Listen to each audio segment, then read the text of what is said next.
when evangelists like Ravi Zacharias are caught to lead a life of sin, and when people in churches often are involved in bitterness and anger, even pastors not talking to each other, we know that Christianity as a religion has failed to stop hypocrisy. I examine my life to understand why there is a life of sin and a life of holiness in Christian living. I came to a realization that Christianity as a religion has acquired many practices and rituals that are not biblical and yet followed as a basic concept. For example, the Bible never talks about closing your eyes in prayer. Yet, every pastor and church opens the prayer by saying, "Let us close our eyes in prayer." And then the Bible does not call a building as a house of God. Rather, it says, "You are the temple of the living God." But we often hear a church building being referred as the house of God.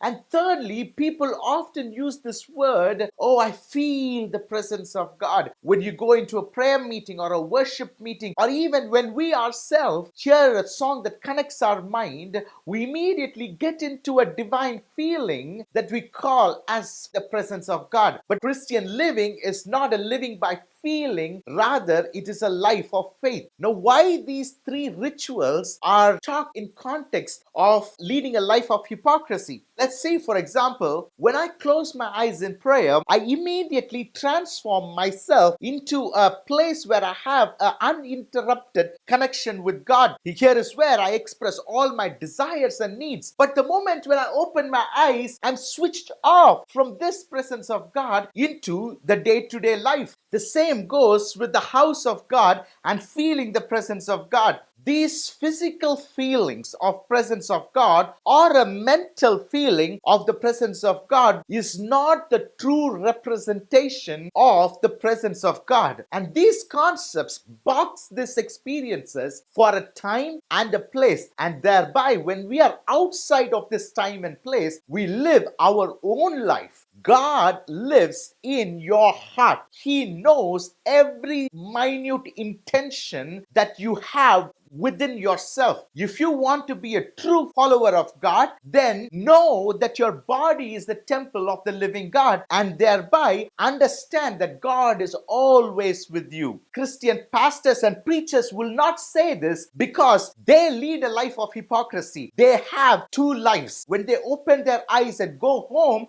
they have their own lives. They have fights within their house. They have bitterness in their heart, and therefore they are not going to preach this holiness to you. You, as a Christian, you who want to go to heaven, open your eyes, see through this deception, and understand that your body is the house of the living God, and understand that God is hearing your prayers and wants even when you open your eyes and talk to Him, and lead a holy life, aware that God is with you all the time. Thank you.